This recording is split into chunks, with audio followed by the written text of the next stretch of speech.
Good morning, good afternoon, good evening, ladies and gentlemen, from the part of the planet you are attending this outstanding event. I want to express my gratitude to the organizing committee for giving to me the opportunity of sharing with this expert audience my experience in the treatment of complex lymphatic anomalies with bone involvement.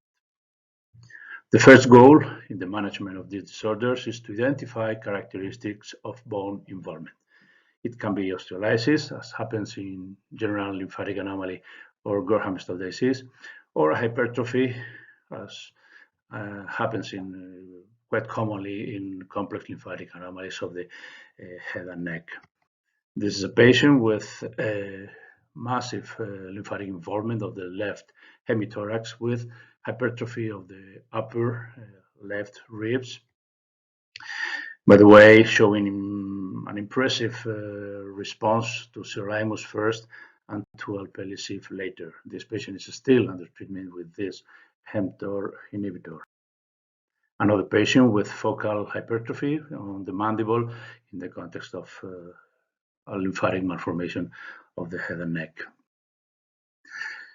In any case, morbidity associated to hypertrophy is not as important as happens in osteolysis. Osteolysis, as you all know, show two different patterns. First, generalized lymphatic anomaly with this kind of metastatic spread of lytic lesions with respect of the cortical aspect of the bone, and in opposition, general Gorham-Stout disease, a disorder in which the lymphatic anomaly infiltration is destroying basically the cortical aspect of the bone, and in many cases the full bone. The second goal is to establish accurately osteolytic activity being active or not. If the osteolysis is present at the moment of diagnosis, the patient must start as soon as possible medical treatment with the current available mTOR inhibitors, and if osteolysis is just a sequela and the process is currently inactive, we are in the way of deciding orthopedic treatment for the patient. Resection of soft tissue lymphatic malformation around the bone is highly recommended. In our experience, the clinical course of the patient is improving dramatically when the soft tissue lymphatic anomaly in the vicinity of the bone is removed. And another statement to be considered is that bone osteosynthesis implants during active osteolytic process should be avoided, as failure of the surgical procedure under those circumstances is the rule. This is a patient with trunk involvement, axillar and lumbar soft tissue lymphatic anomaly, and diffuse osteolytic activity of in the spine in the context of generalized lymphatic anomaly, who showed a significant improvement after removal of the soft tissue lymphatic anomaly. This patient with involvement of the pelvic aspect of the spine, and responding also very positively to the excision of the soft tissue lymphatic malformation. It's important to remember that not always the soft tissue lymphatic malformation happens in the vicinity of the affected bone. In this case, this patient showing temporal bone osteolysis have lymphatic malformation not in the vicinity, but in the posterior aspect of the neck.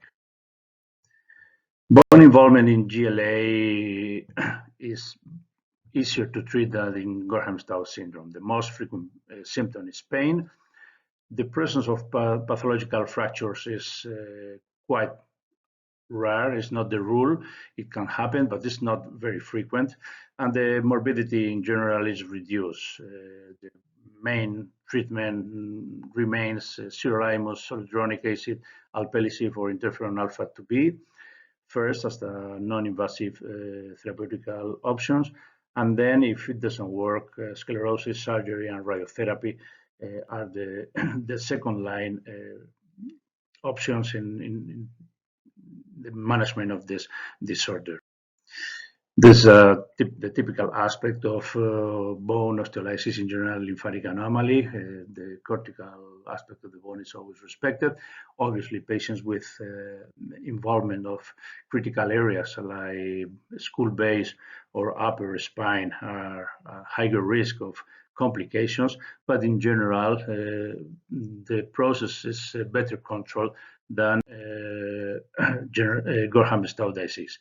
In case of need of osteosynthesis procedures in order to stabilize, like in this case, the femoral bone, the hip, they can be performed safely if the osteolytic activity is already arrested.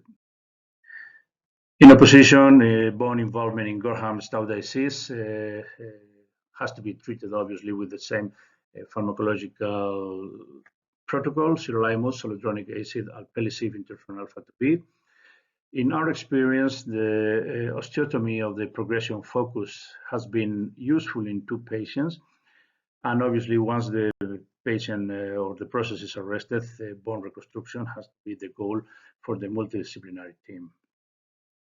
Typical clinical course of a patient with progressive osteolysis of the proximal aspect of the cubitus during consecutive months, and once the process is arrested, then after several X-ray exams in different weeks, we can accept that the process is arrested, and then orthopedic treatment, in this case with free fibular graft, can be achieved. In this second case, we decide not to wait for the full reabsorption of the cubital bone, and as you can see in the third picture down into the left, we decided to perform an osteotomy on the medial aspect of the cubitus in order to stop the process, and we succeed. Finally, the patient, the progression of the osteolysis was arrested, and then we could, in this case, perform again reconstructive procedure with free fibular graft. Not always, not every patient with a massive Gorham-Stout disease involving the thoracic cavity shows symptoms of chylothorax or central conductal lymphatic anomaly, and obviously it shows that both processes have a different clinical origin and clinical course: osteolysis and defects of the chyle of the central conducting lymphatic anomaly. Finally, I want to show a couple of cases because bone involvement also exists in caposiform lymphangiomatosis and caposiform hemangioendothelioma. This patient showed reabsorption of the left lower ribs in the context of caposiform lymphangiomatosis with severe coagulopathy, and showing excellent response to sirolimus. This other patient with caposiform hemangioendothelioma developed osteolysis of the left scapula and severe scoliosis, needing rapid osteosynthesis in order to correct the disease. In conclusion, every child with sudden osteolysis is a potential generalized lymphatic anomaly or Gorham-Stout disease patient. Accurate differential diagnosis must avoid rib biopsies. Diagnosis of osteolytic activity by serial X-ray exams is crucial. All patients need evaluation by an expert multidisciplinary team. Genetic analysis has to be performed in blood or tissue. Rational orthopedic surgical treatment can be performed, and obviously all patients must be included in an international registry. Thank you very much.